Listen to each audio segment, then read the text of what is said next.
پڑھیں۔ صاحب آج کل حج کا موسم ہے، حجاج کرام اللہ کے گھر کی زیارت کے لیے جا رہے ہیں، انشاءاللہ حج ادا کریں گے۔ آپ کو بھی اتفاق ہوا حج کرنے کا، تو کیا تجربہ تھا، کیسا مشاہدہ تھا حج کا؟ الحمدللہ اللہ کی توفیق سے بہت مرتبہ اللہ رب العزت نے بیت اللہ کی زیارت نصیب فرمائی، اور یہ واقعی اللہ کا بلاوا ہوتا ہے، جس کو مل جاتا ہے اس کے لیے سعادت ہو جاتی ہے۔ اللہ کیونکہ جابر رضی اللہ تعالیٰ عنہ کی حدیث جو صحیح الجامع میں ہے، آپ صلی اللہ علیہ وسلم نے فرمایا الحجاج والعمار وفد اللہ دعاہم فاجابوا وسألوہ فاعطاہم۔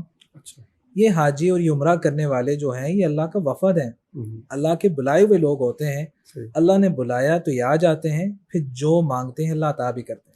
سبحان اللہ۔ 2016 میں سب سے پہلے میں نے عمرہ کیا، اس کے بعد اللہ رب العزت نے ہر سال بلکہ سال میں کئی بار عمرے کی سعادت نصیب فرمائی، سبحان۔ اور میں اسے سمجھتا ہوں کہ یہ 2 آیات کی پابندی ہے جو دور طالب علمی کے اندر ہمارے ایک شیخ ہیں انہوں نے مجھے بتائی تھی، اور میں ناظرین کے گوش گزار بھی کرنا چاہوں گا۔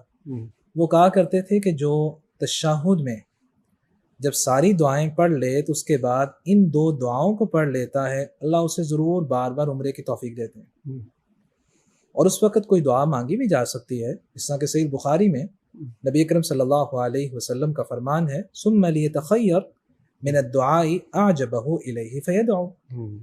جب تشہد کی ساری دعائیں پڑھ لیں جو پھر جو دل میں آئے تم مانگ سکتے ہو۔ تو وہ کہا کرتے تھے کہ ان 2 آیتوں کو لازم کر لو کہ ہر فرضی اور نفلی نماز میں پڑھنا۔